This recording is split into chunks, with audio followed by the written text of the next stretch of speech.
ಸಾಷ್ಟಾಂಗ ಪ್ರಣಾಮಗಳನ್ನು ಹಾಕ್ತಾ ವೇದಿಕೆಯ ಮೇಲಿರುವಂತಹ ಶ್ರೀರಾಮ ಸೇನೆಯ ಎಲ್ಲ ಪದಾಧಿಕಾರಿಗಳೇ, ಆತ್ಮೀಯ ಕಾರ್ಯಕರ್ತ ಬಂಧುಗಳೇ, ನಾಗರಿಕರೇ, ಪತ್ರಕರ್ತ ಬಂಧುಗಳೇ, ಆರಕ್ಷಕ ಬಂಧುಗಳೇ, ಹಟ್ಟಿ ಗ್ರಾಮದಲ್ಲಿ 2-3 ಬಾರಿ ನಾನು ಬಂದು ಹೋಗಿದ್ದೀನಿ. ಬೇರೆ ಬೇರೆ ಸಂದರ್ಭದಲ್ಲಿ ಬೇರೆ ಬೇರೆ ರೀತಿಯ ಕಾರ್ಯಕ್ರಮದಲ್ಲಿ ಭಾಗವಹಿಸಿದ್ದೇನೆ ನಾನು. ಸೊ ಇವತ್ತಿನ ಈ ಕಾರ್ಯಕ್ರಮ ವಿಶೇಷವಾದ, ಅತ್ಯಂತ ಆಕರ್ಷಕವಾದ, ಅಪರೂಪವಾದ. ಇವತ್ತಿನ ನಮ್ಮ ದೇಶದಲ್ಲಿ ಶಿಸ್ತುಬದ್ಧವಾದಂಥ ದೇಶ ಭಕ್ತಿಯ, ಧರ್ಮದ ಶಕ್ತಿಯ ಒಂದು ಯುವಕರ ಪಡೆ ಇಡೀ ನಮ್ಮ ಹಟ್ಟಿಯ ಪ್ರಮುಖ ಊರುಗಳಲ್ಲಿ ಇವತ್ತು ಪಥಸಂಚಲನ, ಮೆರವಣಿಗೆ, ರೂಟ್ ಮಾರ್ಚ್ ಮಾಡಿ ನಾವು ಇವತ್ತು ಸೇರಿದ್ದೀವಿ, ಇಲ್ಲಿ ಸೇರಿದ್ದೀವಿ. ಅಂದ್ರೆ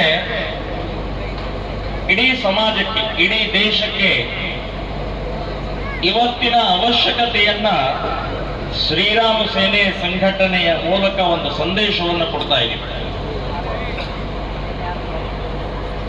ಏನಾಗಿದೆ ಅಂತಂದ್ರೆ, ಯುವಕರು ಇವತ್ತು ಬೇರೆ ಬೇರೆ ರೀತಿಯ ವಿಕೃತ ಕಡೆ ಹೋಗ್ತಾ ಇದ್ದಾರೆ, ದುಶ್ಚಟಕ್ಕೆ ಹೋಗ್ತಾ ಇದ್ದಾರೆ, ದಾರಿ ತಪ್ತಾ ಇದ್ದಾರೆ. ಹಾಗಾಗಿ ಶ್ರೀರಾಮ ಸೇನೆ ಸಂಘಟನೆ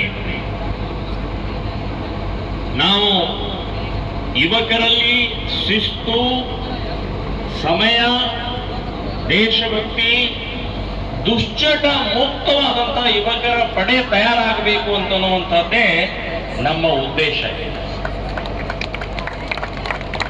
ಈ ರೀತಿ ನೀಲಿ ನಿಕ್ಕರ್, ಬಿಳಿ ಶರ್ಟು, ಕೇಸರಿ ಟೋಪಿ, ಕೈಯಲ್ಲಿ ದಂಡ, ಇದನ್ನ ನಮ್ಮ ಯುವಕರು ಹಿಡ್ಕೊಂಡು ಹೊರಟ್ರೆ, ಆ ಬ್ಯಾಂಡ್ ಸಹಿತ ಹೊರಟ್ರೆ ನೋಡೋರಿಗೆ ಸ್ಫೂರ್ತಿ ಸಿಗುತ್ತೆ. ಭಾಗವಹಿಸಿದವರು ಅಂತೂ ಅವರಿಗಂತೂ ಆನಂದ ಆಗುತ್ತೆ. ಸುಭಾಷ್ ಚಂದ್ರ ಬೋಸ್ ನಾವೆಲ್ಲ ಕೇಳಿದ್ದೀವಿ. ಸುಭಾಷ್ ಚಂದ್ರ ಬೋಸ್ ಅವರು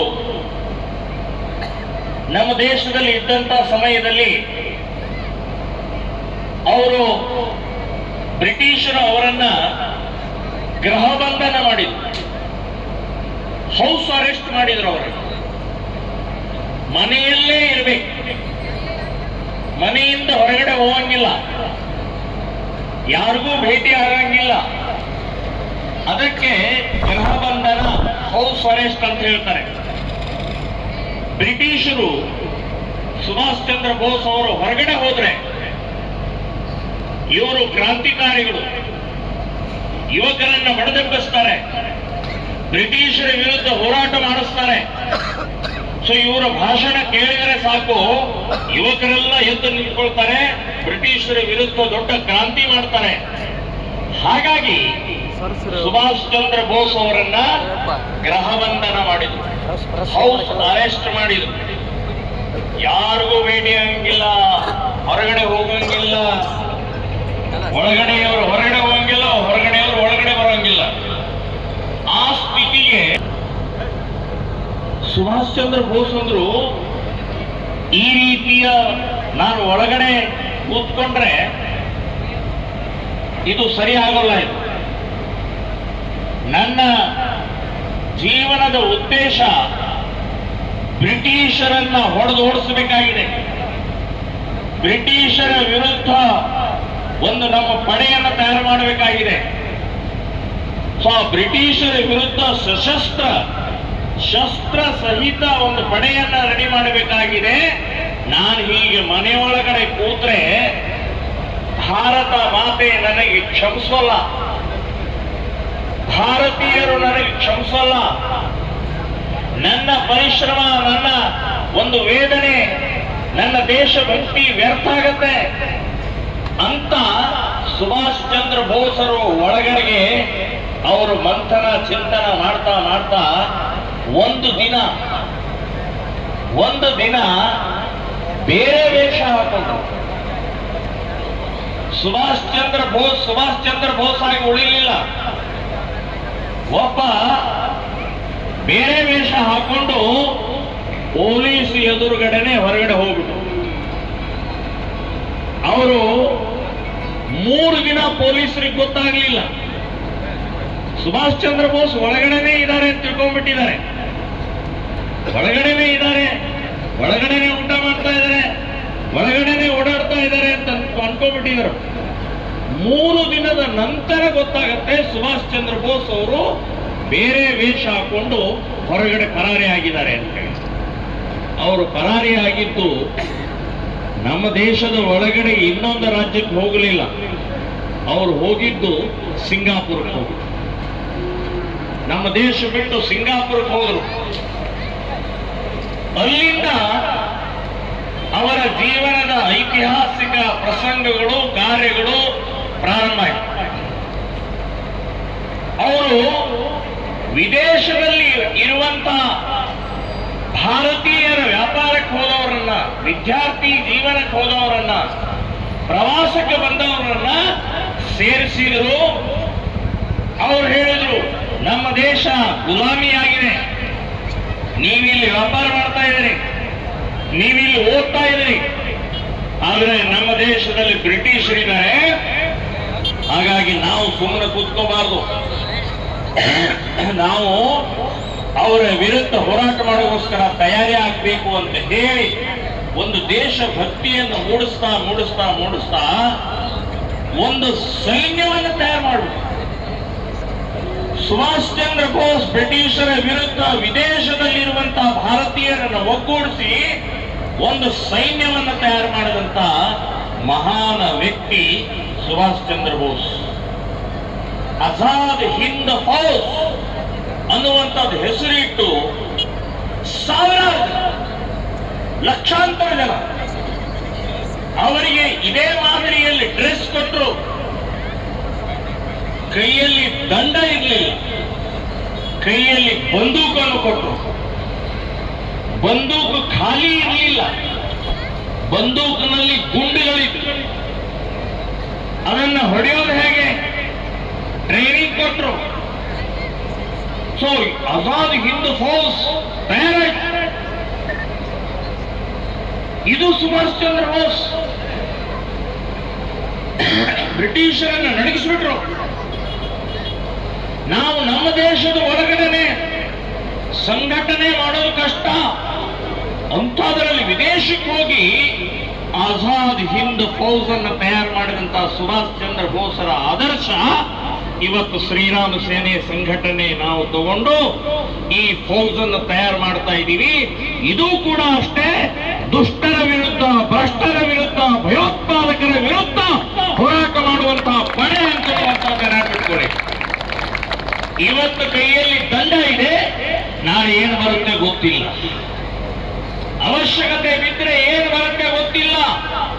ನಮ್ಮ ದೇಶ, ನಮ್ಮ ಧರ್ಮ, ನಮ್ಮ ಹೆಣ್ಣು ಮಕ್ಕಳನ್ನ, ನಮ್ಮ ಗುಡಿ ಗುಂಡಾರಗಳನ್ನ, ನಮ್ಮ ಮಠಗಳನ್ನ ಉಳಿಸೋಗೋಸ್ಕರ ನಾವು ಎಲ್ಲದಕ್ಕೂ ಸಿದ್ಧವಾಗಿದ್ದೀವಿ ಅಂತನ್ನುವಂಥದ್ದು ಇವತ್ತು ಇಲ್ಲಿ ಕೂತಂತಹ ಪಡೆ ಆ ಪ್ರತಿಜ್ಞೆಯ ಸಂಕಲ್ಪವನ್ನ ತಗೊಂಡು ಇವತ್ತು ಸಿದ್ಧ ಆಗಿದೆ. ಬಂಧುಗಳೇ, ಶ್ರೀರಾಮ ಸೇನೆ ಸಂಘಟನೆ ಪ್ರಾರಂಭ ಆಗಿ 21 ವರ್ಷ ಆಯ್ತು. 21 ವರ್ಷ ನಿರಂತರವಾಗಿ ಕಷ್ಟ, ಸುಖ, ಕಾರ್ಯಕ್ರಮ, ಕೇಸುಗಳು, ಅಪಮಾನ ಇದನ್ನೆಲ್ಲವನ್ನೂ ಸಹನೆ ಮಾಡಿಕೊಂಡು 21 ವರ್ಷ ನಿರಂತರವಾಗಿ ಇಲ್ಲಿ ತನಕ ಬಂದಿದ್ದೀವಿ. ನಮ್ಮ ಕಾರ್ಯಕರ್ತರ ಮೇಲೆ ಕೇಸ್ಗಳು, ನಮ್ಮ ಕಾರ್ಯಕರ್ತರ ಮೇಲೆ ಲಾಠಿ ಚಾರ್ಜ್, ನಮ್ಮ ಕಾರ್ಯಕರ್ತರನ್ನು ಜೈಲಿಗೆ ಹಾಕಿದ್ರು. ಏನ್ ಅಪರಾಧ? ಏನ್ ನಾವು ಮಾಡಿದ ತಪ್ಪಾದ್ರೂ ಏನು ತಪ್ಪಿಲ್ಲ. ನಾವು ಆಕಳನ್ನು ಹಿಡಿದೀವಿ, ಆಕಳನ್ನು ಹಿಡಿದ ಕೂಡಲೇ ನಮ್ಮ ಮೇಲೆ ಕೇಸು. ಲವ್ ಜಿಹಾದದಲ್ಲಿ ಇಲ್ಲಿ ಬರೀಲಿ, ಯಾರು ಮಧ್ಯದಲ್ಲಿ ಹೇಳಂಗಿಲ್ಲ. ಅವ್ನು ಫೋನ್ ತಗೊಂಡ್ರು ಅಂತ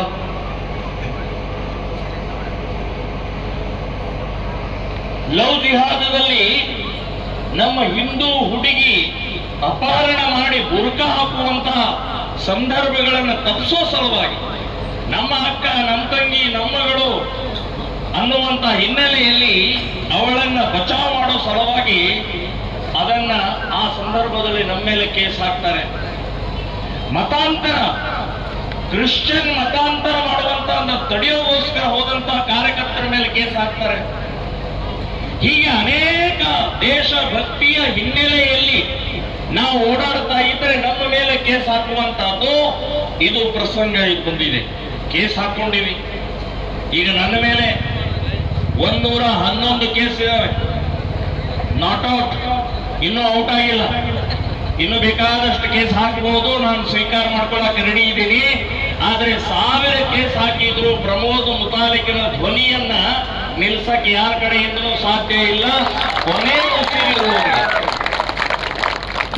ಉಸಿರು ಇರೋ ತನಕ ಹಿಂದುತ್ವ, ಕೊನೆ ಉಸಿರು ಇರೋ ತನಕ ದೇಶ ಧರ್ಮ ಅಂತ ಹೇಳಿ ಹೋರಾಟ ಮಾಡುವಂತ ಸಂಕಲ್ಪವನ್ನ, ಪ್ರತಿಜ್ಞೆಯನ್ನು ಬರೇ ನಾನೊಬ್ಬನೇ ಅಲ್ಲ, ಲಕ್ಷಾಂತರ ನಮ್ಮ ಹಿಂದೂ ಕಾರ್ಯಕರ್ತರು ಇವತ್ತು ಪಣ ತೊಟ್ಟಿ ಕೆಲಸ ಮಾಡ್ತಾ ಇದ್ದೀವಿ ನಾವು. ಸೊ ಈ ರೀತಿ ಕಷ್ಟಗಳನ್ನ ಅನುಭವಿಸಿ 21 ವರ್ಷ ನಾವು ಕೆಲಸ ಮಾಡಿದ್ದೀವಿ. ಕಾರ್ಯಕರ್ತರು ಪೂರ್ಣಾವಧಿಯಾಗಿ ಉಪವಾಸ ಇದ್ದುಕೊಂಡು, ಓಡಾಡಿಕೊಂಡು, ಸೈಕಲ್ನಲ್ಲಿ ನಡ್ಕೊಂಡು, ಬಸ್ ಸ್ಟ್ಯಾಂಡ್ ನಲ್ಲಿ ಮಲಗಿದ್ರು. ಹೀಗೆ ಅನೇಕ ಕಷ್ಟಗಳನ್ನ, ನೋವುಗಳನ್ನ ಅನುಭವಿಸಿ 21 ವರ್ಷ ಸವಿದಿದ್ದೇವೆ. ಆದರೆ ನಮ್ಮ ಉದ್ದೇಶ ಇನ್ನೂ ಪೂರ್ತಿಯಾಗಿಲ್ಲ. ನಾವು ಯಾವುದಕ್ಕಾಗಿ ಹೊರಟಿದ್ದೀವಿ ಆ ಗುರಿ ಇನ್ನೂ ತಲುಪಿಲ್ಲ. ಸೊ ಆ ಗುರಿ ತಲುಪಬೇಕಾಗಿದೆ, ಆ ಉದ್ದೇಶ ಪೂರ್ಣ ಮಾಡಬೇಕಾಗಿದೆ. ಏನು ಉದ್ದೇಶ? ಒಂದೇ ಒಂದು ಉದ್ದೇಶ ನಂದು ಅಂತಂದ್ರೆ ಈ ದೇಶ ಹಿಂದೂ ರಾಷ್ಟ್ರ ಆಗ್ಬೇಕು. ಈ ದೇಶದಲ್ಲಿ ಹಿಂದೂಗಳಿಗೆ ಯಾವುದೇ ರೀತಿಯ ಕಟ್ಟಪ್ಪಣೆ ಇರಬಾರದು. ಮುಕ್ತವಾಗಿ ಓಡಾಡುವಂತಹ ಮಾನಸಿಕತೆಯನ್ನು ಈ ದೇಶದಲ್ಲಿ ನಿರ್ಮಾಣ ಆಗಬೇಕಾಗಿದೆ.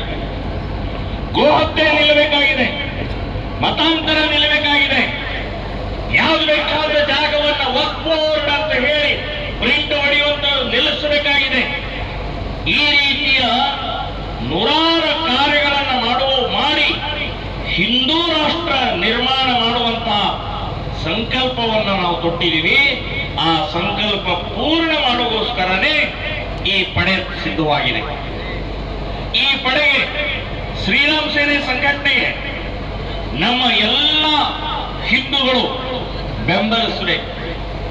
ತನು ಮನ ಧನದಿಂದ ಬೆಂಬಲಿಸಬೇಕು. ಯಾಕೆ?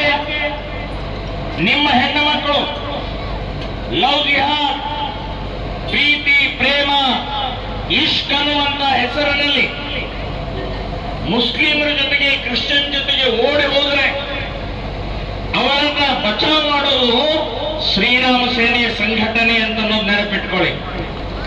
ಎಲ್ಲಿ ಬೇಕಾದ್ರೆ ಹೋಗೋರು ಅವಳನ್ನ ವಾಪಸ್ ತಂದು ಮನೆಗೆ ತಲುಪಿಸುವವರೆಗೆ ನಮ್ಮ ಕಾರ್ಯಕರ್ತರ ಹೋರಾಟವನ್ನು ಮಾಡ್ತೀವಿ ನಾವು. ಒಂದೇ ಒಂದು ಆಕಳು ಕಸಾಯಿ ಖಾನೆಗೆ ತಗೊಂಡು ಹೋಗ್ತಾ ಇದ್ದಾರೆ ಅಂತ ನಮ್ಮ ಕಾರ್ಯಕರ್ತರಿಗೆ ಸುದ್ದಿ ಬಂದ್ರೆ ಇಮ್ಮಿಡಿಯೇಟ್ ಹೋಗಿ ಆ ಆಕಳನ್ನ, ಆ ಮೂಕ ಪ್ರಾಣಿಯನ್ನ, ಆ ಗೋಮಾತೆಯನ್ನ ರಕ್ಷಣೆ ಮಾಡುವಂತ ಕಾರ್ಯ ನಮ್ಮ ಪಡೆ ಶ್ರೀರಾಮ ಸೇನೆ ಸಂಘಟನೆಯವರು ಮಾಡ್ತಾರೆ. ಮತಾಂತರದ ಸಂಬಂಧಪಟ್ಟ ಹೋರಾಟ ಮಾಡ್ತೀವಿ. ಅದಕ್ಕಾಗಿ ಶ್ರೀರಾಮ ಸೇನೆ ಸಂಘಟನೆಗೆ ಬೆಂಬಲಿಸಬೇಕು. ನಾವು ಕೇಸ್ ಹಾಕೊಳ್ಳಕ್ ರೆಡಿ ಇದ್ದೇವೆ, ನಾವು ಲಾಠಿ ತಿನ್ನಕ್ ರೆಡಿ ಇದ್ದೇವೆ, ನಾವು ಜೈಲಿಗೆ ಹೋಗಕ್ಕೆ ರೆಡಿ ಇದ್ದೇವೆ. ಆದರೆ ನಿಮ್ಮ ಸಹಕಾರ, ನಿಮ್ಮ ಸಹಾಯ, ತನು ಮನ ಧನದಿಂದ ನಮಗೆ ಕೊಟ್ರೆ ಈ ದೇಶವನ್ನು ಹಿಂದೂ ರಾಷ್ಟ್ರ ಮಾಡಕ್ಕೆ ನಾವು ಸಿದ್ಧವಾಗಿದ್ದೀವಿ ಅಂತನ್ನುವಂತ ನಾನು ನಿಮ್ಮ ಮುಂದೆ ಹೇಳ್ತಾ ಇದ್ದೀನಿ. ಇವತ್ತು ಈ ದೇಶದಲ್ಲಿ ಏನೇನಾಗ್ತಾ ಇದೆ? 4 ಶತ್ರುಗಳು ನಮ್ಮ ಕಣ್ಣು ಎದುರುಗಡೆ ಇದ್ದಾರೆ. 4 ಶತ್ರುಗಳು, 4 ಶತ್ರುಗಳು ಈ ದೇಶವನ್ನ ನಾಶ ಮಾಡಬೇಕು, ಹಿಂದುತ್ವವನ್ನ ನಾಶ ಮಾಡಬೇಕು, ಹಿಂದೂ ಧರ್ಮ ಸಂಸ್ಕೃತಿಯನ್ನ ನಾಶ ಮಾಡಬೇಕು ಅಂತ ಹೇಳಿ 4 ಶತ್ರುಗಳು ಇವತ್ತು ಕೆಲಸ ಮಾಡ್ತಾ ಇದ್ದಾರೆ. ಒಂದು ಇಸ್ಲಾಂ, ಎರಡನೇದು ಕ್ರಿಶ್ಚಿಯನ್, ಮೂರನೇದು ಕಮ್ಯುನಿಸ್ಟ್. ಕಮ್ಯುನಿಸ್ಟ್ ಅಂತಂದ್ರೆ ಬುದ್ಧಿಜೀವಿಗಳು, ನಾಸ್ತಿಕವಾದಿಗಳು, ಧರ್ಮದ್ರೋಹಿಗಳು. ಇವರು ಕಮ್ಯುನಿಸ್ಟ್ ಅನ್ನುವಂಥದ್ದು ಈ ದೇಶದಲ್ಲಿ ಕೆಲಸ ಮಾಡ್ತಾ ಇದೆ. ಇನ್ನು 4ನೇದು ಅಂತಂದ್ರೆ ಭ್ರಷ್ಟ ವ್ಯವಸ್ಥೆ. ಈ ಭ್ರಷ್ಟ ವ್ಯವಸ್ಥೆನೂ ಕೂಡ ನಮ್ಮ ದೇಶವನ್ನ, ನಮ್ಮ ಧರ್ಮವನ್ನ, ನಮ್ಮ ದೇಶದ ಅಭಿವೃದ್ಧಿಯನ್ನ ಹಾಳು ಮಾಡ್ತಾ ಇರುವಂತಹದ್ದು. ಇದು ಕೂಡ ಬಹಳ ದೊಡ್ಡ ಶತ್ರುವಾಗಿ ನಿರ್ಮಾಣ ಆಗಿದೆ. ಸೊ ಇದಕ್ಕೆ ಈ 4 ಶತ್ರುಗಳನ್ನ ಮೆಟ್ಟಿ ನಾವು ನಮ್ಮದನ್ನ ಉಳಿಸಬೇಕಾಗಿದೆ. ನಮ್ಮದು ಅಂತನ್ನುವಂಥದ್ದು ಇರೋದು ಇದು ಒಂದೇ ದೇಶ. ಭಾರತ, ಭಾರತೀಯರಿಗೆ, ಹಿಂದೂಗಳಿಗೆ ಇರೋದು ಒಂದೇ ದೇಶ. ಮುಸ್ಲಿಮರಿಗೆ 57 ದೇಶಗಳಿದ್ದಾವೆ. ಅವ್ರು ಎಲ್ಲಿ ಬೇಕಾದಲ್ಲಿ ಹೋಗ್ಬೋದು, ಬದುಕಬಹುದು. ಕ್ರಿಶ್ಚಿಯನ್ರಿಗೆ 113 ದೇಶಗಳಿದ್ದಾವೆ. ಅವ್ರು ಎಲ್ಲಿ ಬೇಕಾದಲ್ಲಿ ಬದುಕಬಹುದು. ನಾವು ಹಿಂದೂಗಳು ಈ ದೇಶದಲ್ಲಿ ಹುಟ್ಟಿದ್ದೀವಿ, ಈ ದೇಶದಲ್ಲಿ ಬದುಕಿದ್ದೀವಿ. ನಮಗೆ ಬೇರೆ ದೇಶ ಇಲ್ಲ, ಭಾರತ ಒಂದೇ. ಇಲ್ಲೇ ಹುಟ್ಟಿದ್ದೀವಿ, ಇಲ್ಲೇ ಸಾಯ್ಬೇಕು. ಹಾಗಾಗಿ ಭಾರತ ಅನ್ನುವಂತ ಈ ಮನೆಯನ್ನ ರಕ್ಷಣೆ ಮಾಡುವಂತ ಹೊಣೆ ನಮ್ದೇ, ಇನ್ಯಾರು ಮಾಡಲ್ಲ. ನಾವು ಎಷ್ಟಿದ್ದೇವೆ? 100 ಕೋಟಿ ಇದೆ. ನಾವು 100 ಕೋಟಿ ಹಿಂದೂಗಳಿದ್ದೀವಿ. ಅಮೇರಿಕಾಗೆ ನಾವು ಓಡಿ ಹೋಗಕ್ಕಾಗಲ್ಲ, ಇನ್ಯಾವುದೋ ಇಂಗ್ಲೆಂಡ್, ಲಂಡನ್ ಓಡೋಗಕ್ಕಾಗಲ್ಲ, ಇನ್ಯಾವುದೋ ದೇಶಕ್ಕೆ ಓಡೋಗಕ್ಕಾಗಲ್ಲ. ಓಡಿ ಹೋದ್ರೆ ಎಲ್ಲಿ ಹೋಗ್ಬೇಕು? 3 ಕಡೆಗೆ ಸಮುದ್ರ ಇದೆ, ಸಮುದ್ರಕ್ಕೆ ಓಡಿ ಹೋಗಿ ಹಾರ್ಬೇಕಷ್ಟೇ. ಯಾಕಾಗ ನಾವು ಓಡಕ್ಕೆ ಹೋಗ್ಬೇಕು? ನಾವು ಇದು ನಮ್ಮ ಭೂಮಿ, ನಮ್ಮ ದೇಶ. ಇದು ನಾನು ಇಲ್ಲಿ ಹುಟ್ಟಿದ್ದೀನಿ. ಈ ಭೂಮಿಯ ಋಣ, ಈ ದೇಶದ ಋಣ ನನ್ನ ಮೇಲೆ. ಅದನ್ನು ತೀರಿಸುವಂತಹ ಜವಾಬ್ದಾರಿ ನಂದು. ಓಡಿ ಹೋಗುವಂತ ಪ್ರಶ್ನೆ ಇಲ್ಲ. ಓಡಿದ್ದು ಸಾಕೀಗ. ಪಾಕಿಸ್ತಾನದಿಂದ ಓಡಿದೀವಿ, ಅಫ್ಘಾನಿಸ್ತಾನದಿಂದ ಓಡಿದೀವಿ, ಈಜಿಪ್ತದಿಂದ ಓಡಿದೀವಿ, ಇಂಡೋನೇಷಿಯಾದಿಂದ ಓಡಿದೀವಿ, ಬಾಂಗ್ಲಾದೇಶದಿಂದ ಓಡ್ತಾ ಇದೀವಿ, ಕಾಶ್ಮೀರದಿಂದ ಓಡಿದೀವಿ, ಕೆಳಗಡೆ ಕೇರಳ